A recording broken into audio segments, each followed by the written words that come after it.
يا أيها النبي حسبك الله ومن اتبعك من المؤمنين صدق الله مولانا العظيم وصدق رسوله النبي الأمين الكريم ونحن على ذلك لمن الشاهدين والشاكرين والآمنين والحمد لله رب العالمين۔ میں نے جس آیت کریمہ کی تلاوت کا شرف حاصل کیا ہے اس سے متعلق کچھ بولنے سے پہلے آئیے ہم اور آپ مل کر انتہائی محبت و عقیدت کے ساتھ اللہ کے محبوب دانائے غیوب امام الانبیاء سید الانبیاء صلی اللہ علیہ وسلم کی بارگاہ بے کس پناہ میں درود شریف کا نذرانہ پیش سیدنا مولانا محمد وعلی آل سیدنا مولانا محمد صلاۃ و سلام علیک یا رسول اللہ صلی اللہ تعالی علیہ وسلم۔ آج کے درس حدیث میں حضرت عمر رضی اللہ تعالیٰ عنہ کے فضائل سے متعلق کچھ حدیثیں تھوڑی دیر میں آپ حضرات کی سماعت تک پہنچانے کی کوشش کرتا ہوں۔ حضرت عمر رضی اللہ تعالیٰ عنہ ایسے صحابی رسول ہیں کہ جن کی تعریف میں قرآن پاک کی بھی کئی آیتیں نازل ہوئیں، اور حدیث میں تو حضور صلی اللہ علیہ وسلم نے کئی جگہ حضرت عمر رضی اللہ تعالیٰ عنہ کا نام لے کر تعریف کیا ہے اور ان کے فضائل بیان کیے ہیں۔ اور ہم اہل سنت و جماعت کا یہ عقیدہ ہے کہ حضور کا ہر صحابی فضیلت والا ہے، اور ہم کسی بھی صحابی اور کسی بھی صحابی تو صحابی بلکہ کسی بھی بزرگ کی گستاخی کے قائل نہیں ہیں۔ فرق صرف یہ ہے کہ جس طرح آپ دیکھتے ہیں کہ چمنستان میں گلشن میں پھولوں کے باغ میں جب آپ جاتے ہیں تو خوشبو ہر پھول میں آپ کو ملے گی، مگر خوشبو جو پھولوں میں ہے وہ ایک طرح کی نہیں ہے، الگ الگ نوعیت کی اور الگ الگ قسم کی خوشبو ہے، مگر کسی بھی پھول میں آپ کو بدبو نہیں ملے گی، ہر پھول میں خوشبو ملے گی۔ فرق صرف اتنا ہے کہ کسی میں بیلا کی خوشبو ہے، کسی میں چنبیلی کی خوشبو ہے، کسی میں گلاب کی خوشبو ہے، خوشبو سب میں ہے، مہک سب رہے ہیں، مگر خوشبو الگ الگ نوعیت کی ہے۔ تو اسی طرح صحابہ میں اللہ تعالیٰ نے حضور کے صدقے صحابہ کا درجہ اور مرتبہ بلند کر دیا ہے، اور سب کے اندر بلندی کی خوشبو ہے، مگر کسی کے اندر صدیقیت کی خوشبو ہے، کسی کے اندر فاروقیت کی خوشبو ہے، کسی کے اندر سخاوت کی خوشبو ہے، کسی کے اندر شجاعت کی خوشبو ہے، الگ الگ نوعیت کی خوشبو اور فضیلت ہے۔ تو حضرت عمر رضی اللہ تعالیٰ عنہ جب ایمان لائے تو حضرت عمر کے ایمان لانے سے پہلے 39 مسلمان ایمان لا چکے تھے، 40ویں مسلمان حضرت عمر رضی اللہ تعالیٰ عنہ، اور حضرت عمر رضی اللہ تعالیٰ عنہ کا روب و دبدبا یہ کوئی اختیاری چیز نہیں تھی بلکہ یہ قدرتی چیز تھی۔ کسی کا روب و دبدبا یہ اپنے آپ نہیں ہوتا ہے، قدرتی چیز ہے یہ۔ حضرت عمر رضی اللہ تعالیٰ عنہ کو اللہ تعالیٰ نے قدرتی طور پر ایسا روب و دبدبا دیا تھا کہ انسان تو انسان، شیطان تک ان سے ڈرتا تھا۔ اور یہ میں نہیں کہتا، خود اللہ کے رسول نے فرمایا ہے، ابھی آپ حدیث میں سن لیں گے۔ اور ان کے روب و دبدبا کا اندازہ آپ اسی سے لگا سکتے ہیں کہ جب حضرت عمر ایمان لائے تو مسلمان خوش ہو گئے، اور چھپ کر مسلمان نمازیں پڑھتے تھے، اور ان کو اس وقت وہی حکم تھا کہ تم چھپ کر نماز پڑھو، اپنی نماز اپنی عبادت کو غیروں سے چھپاؤ کیونکہ تمہاری طاقت بہت کم ہے۔ لیکن جب حضرت عمر رضی اللہ تعالیٰ عنہ ایمان لائے تو حضور کی بارگاہ میں حاضر ہوئے، اور حاضر ہونے کے بعد عرض کی کہ حضور کیا ہم حق پر نہیں ہیں؟ تو حضور نے فرمایا بے شک ہم حق پر ہیں۔ تو کافر چھپ کے ہم نماز کیوں پڑھیں؟ ہم اعلان نماز پڑھیں گے اور اعلان اذان دیں گے۔ اور ایمان لانے کے بعد تو آپ سب سے پہلے سیدھے ابو جہل کے گھر گئے، جبکہ اس چودھری کو پورے مکے میں لوگ ڈرتے تھے، لیکن حضرت عمر کی شخصیت دیکھیے کہ ایمان لانے کے بعد سب سے پہلے ابو جہل کے گھر گئے، کنڈی کھٹکھٹایا، اور کنڈی کھٹکھٹانے کے بعد جب ابو جہل باہر نکلا دروازے سے، کہا کہو بھانجے کیا حال ہے؟ تو حضرت عمر رضی اللہ تعالیٰ عنہ نے فرمایا کہ میں تجھے خبر دینے آیا ہوں۔ کہا کس چیز کی خبر؟ کہا میں اس بات کی خبر دینے آیا ہوں کہ میں مسلمان ہو گیا ہوں، میں مسلمان ہو گیا ہوں۔ اور اصل میں ابو جہل نے یہ اعلان کیا تھا کہ جو حضور صلی اللہ علیہ وسلم کو قتل کر دے میں اسے 100 اونٹ انعام میں دوں گا، اور اتنے درہم دینار یہ وہ سب بڑے لمبے انعامات کا اعلان کیا تھا۔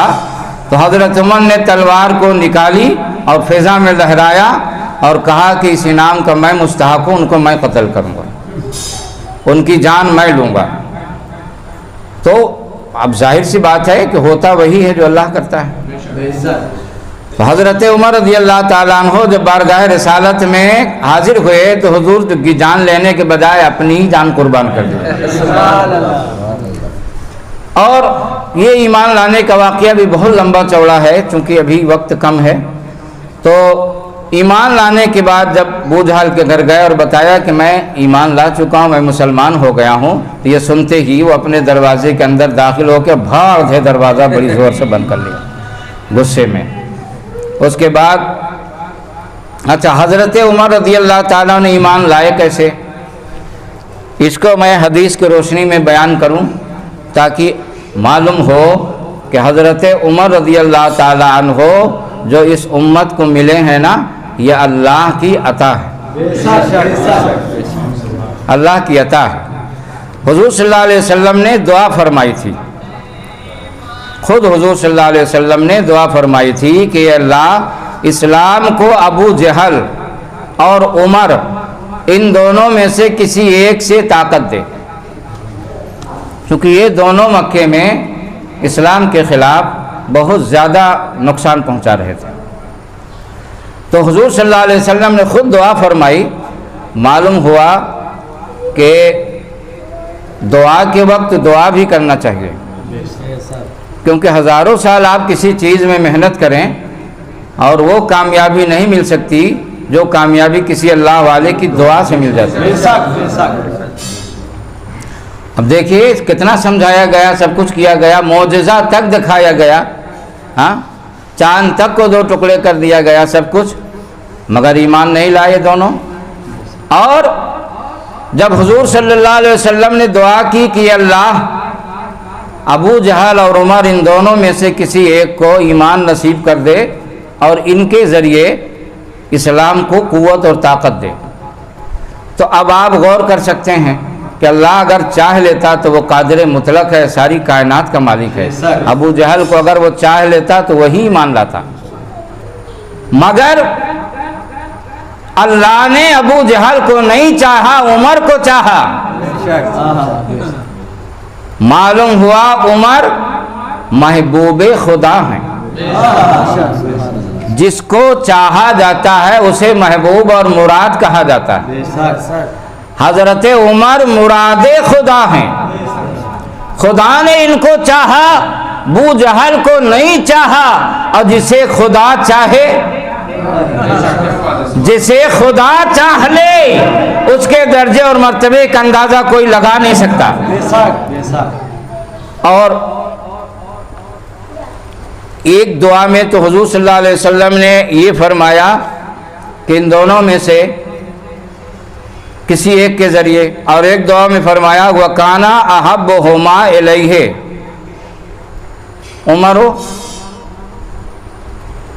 تو سرکار فرماتے ہیں کہ میں نے تو یہ دعا کی تھی کہ اللہ ان دونوں میں سے جو تجھے پسند ہو، جو تیرے نزدیک محبوب ہو، وَكَانَ أَحَبُّهُمَا إِلَيْهِ عمر، تو چونکہ اللہ کے نزدیک عمر محبوب تھے اس لیے اللہ نے عمر کو دے دیا۔ تو معلوم ہوا عمر مراد خدا کا نام ہے، عمر عطا الہی کا نام ہے، عمر محبوب خدا کا نام ہے۔ اور یہ حدیث شریف کہ اللہ کی بارگاہ میں چونکہ عمر محبوب تھے اس لیے اللہ نے عمر کو ایمان بخشا، ترمذی شریف جلد 2 صفحہ نمبر 209 پہ موجود ہے۔ ابن ماجہ شریف اور المستدرک امام حاکم میں حدیث موجود ہے کہ نبی کریم صلی اللہ علیہ وسلم نے حضرت عمر رضی اللہ تعالیٰ عنہ کے لیے خاص دعا فرمائی تھی۔ ایک موقع پر حضور صلی اللہ علیہ وسلم خاص عمر کا نام لے کر دعا کیا تھا، اور وہ دعا اس طرح تھی: اللہم اعز الاسلام بعمر، اے اللہ اسلام کو عمر کے ذریعے عزت دے، اسلام کو عمر کے ذریعے عزت دے۔ اللہ نے یہاں پر خصوصیت کے ساتھ عمر کا نام لے لیا تھا، اس لیے نبی کی دعا قبول ہوئی، اللہ نے ابو جہل کو پسند نہیں کیا، عمر کو پسند کر لیا۔ آپ غور کریں کہ اللہ نے عمر کے ذریعے اسلام کو عزت دی ہے، عمر کی وہ شان ہے، تو ان کی اگر ہم تعظیم کریں اور ان سے محبت کریں تو اللہ ان کے صدقے ہم مسلمانوں کو بھی عزت و بلندی دے سکتے ہیں۔ ہم ان کی شان پہچانتے ہی نہیں، ہم ان کی شان جانتے ہی نہیں۔ آج مسلمان کے بچوں سے پوچھو کہ حضرت عمر رضی اللہ تعالیٰ عنہ کی شہادت کس دن ہے تو نہیں بتا پائیں گے، ان کے والد کا کیا نام ہے نہیں بتا پائیں گے، وہ خلافت کے کس درجے پر نہیں بتا پائیں گے، اور امیتابھ بچن کے پورے خاندان کا نام بتا دیں گے۔ یہ جو ہیرو ہیں، یہ دنیا دار جو ان کے پورے خاندان کا نام بتا دیں گے، مگر ہمارے جو ایسے ایسے مشائخ ہیں جن کے بارے میں اللہ کے نبی نے دعا کی اللہ عمر کے ذریعے اسلام کو عزت دے۔ اور حضرت عبداللہ ابن عمر رضی اللہ تعالیٰ عنہ سے روایت ہے کہ رسول اکرم صلی اللہ علیہ وسلم نے یہ دعا بھی فرمائی تھی کہ اللہم ایّد الدین بعمر، اے اللہ عمر کے ذریعے دین کی مدد فرما۔ سبحان اللہ۔ تو حضرت عمر رضی اللہ تعالیٰ عنہ رسول اللہ صلی اللہ علیہ وسلم کی دعاؤں کا ثمرہ ہیں۔ اللہ کے رسول نے دعا کی تو اللہ تعالیٰ نے حضرت عمر رضی اللہ تعالیٰ عنہ کو حضور کی دعا کے نتیجے میں اپنے محبوب کی امت کو عطا فرمایا۔ تو پوری امت کے لیے حضرت عمر رضی اللہ تعالیٰ عنہ یہ ایک نعمت ہیں، اور ایسی نعمت ہیں کہ حضور فرماتے ہیں صحابہ موجود تھے تو حضور نے فرمایا تم لوگوں میں ایک دروازہ ہے، جب تک وہ دروازہ موجود رہے گا فتنے کا دروازہ بند رہے گا، اور اس امت میں جب وہ دروازہ توڑ دیا جائے گا تو فتنہ کا دروازہ کھل جائے گا، اور پھر قیامت تک ہر آنے والا دن گزرے ہوئے سے بدتر ہوگا اور فتنہ بڑھتا جائے گا۔ آج دیکھ لیجئے، ایک فتنہ ختم نہیں ہونے پاتا، دوسری جگہ فتنہ، دوسرے کو سرد کرنے کی کوشش کیجئے، تیسری جگہ فتنہ۔ اور حضرت عمر رضی اللہ تعالیٰ عنہ کے دور حکومت اور دور خلافت میں شیر اور بکری ایک گھاٹ پانی پیتے تھے، اور شیر کی ہمت نہیں تھی کہ بکری کی طرف نظر اٹھا کر دیکھ لے۔ ایک بار زلزلہ آ گیا، آپ زمین کو کوڑا مارنے لگے اور فرمایا کہ کیوں لرز رہی ہے، میں انصاف نہیں کرتا ہوں؟ آپ کوڑے مارتے زمین پر، زمین کا لرزنا فوراً بند ہو گیا۔ سبحان اللہ۔ معلومہ کہ حضرت عمر کی شان کو زمین بھی پہچانتی تھی۔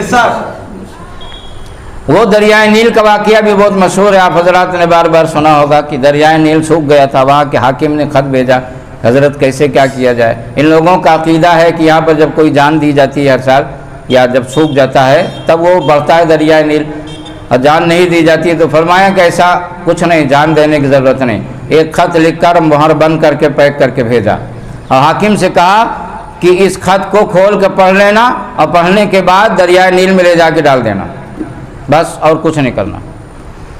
تو خط میں حاکم نے کھول کے دیکھا تو لکھا ہوا تھا یہ خط عمر ابن خطاب کی طرف سے ہے، اے دریائے نیل اگر تو خدا کے حکم سے جاری ہوتا ہے تو جاری ہو جا، اور اگر اپنے حکم سے جاری ہوتا تو نہیں جاری ہو۔ حاکم نے لے جا کے خط کو ڈال دیا، دریا نیل کا پانی بہنا شروع ہو گیا۔ سبحان اللہ۔ یہ حضرت عمر رضی اللہ تعالیٰ، معلوم ہوا کہ حضرت عمر رضی اللہ تعالیٰ عنہ حضور صلی اللہ علیہ وسلم اور اللہ تعالیٰ کی عطا ہیں۔ حضرت ابو ہریرہ رضی اللہ تعالیٰ عنہ سے مروی کہ رسول اکرم صلی اللہ علیہ وسلم نے فرمایا کہ پہلی امتوں میں، یعنی جو امتیں گزری ہیں، ہر امت میں ایک محدث ہوتا ہے۔ محدث کہتے ہیں اس آدمی کو جس کے دل میں اللہ تعالیٰ سچی بات کو ڈال دیتا ہے، یعنی جب رائے مشورہ میٹنگ مشورہ ہو تو اس کی رائے سچی ہوتی ہے، کیونکہ اس کے دل میں اللہ تعالیٰ سچی بات ڈال دیتا ہے۔ تو اس طرح کا آدمی ہر نبی کے صحابی میں گزرا ہے۔ ہر نبی کے صحابی میں ایک آدھ صحابی ایسا گزرا ہے جس کو محدث کا درجہ اور مرتبہ حاصل تھا، یعنی اس کے دل میں اللہ تعالیٰ سچی بات ڈال دیتا تھا۔ میرے آقا فرماتے ہیں یکو من امتی احد فإنہ عمر، اس امت میں اگر کوئی محدث ہے، کسی کے دل میں اللہ تعالیٰ سچی بات ڈال دیتا ہے تو وہ عمر ہے۔ یہ حدیث بخاری شریف جلد اول صفحہ نمبر 521 پر ہے، اور حضرت عبداللہ ابن عمر رضی اللہ تعالیٰ سے روایت ہے کہ نبی کریم صلی اللہ علیہ وسلم نے فرمایا کہ میں سو رہا تھا، میں نے خواب میں دودھ پیا، پھر میں نے دودھ کی سیرابی کی حالت کو دیکھا کہ اس کا اثر میرے ناخنوں سے ظاہر ہو رہا، یعنی دودھ اتنا میں پیا کہ ناخن سے ظاہر ہو گیا۔ پھر میں نے دودھ کی سیرابی، پھر میں نے بچا ہوا دودھ حضرت عمر رضی اللہ تعالیٰ عنہ کو دے دیا، جو مجھ سے بچا تو حضرت عمر کو میں نے دے دیا۔ تو صحابہ نے عرض کیا کہ حضور اس کی تعبیر کیا ہے، اس خواب کی تعبیر کیا ہے؟ تو حضور نے فرمایا علم، اس کی تعبیر ہے علم، یعنی دودھ پیتے ہوئے دیکھنا، یہ علم سے تعبیر ہے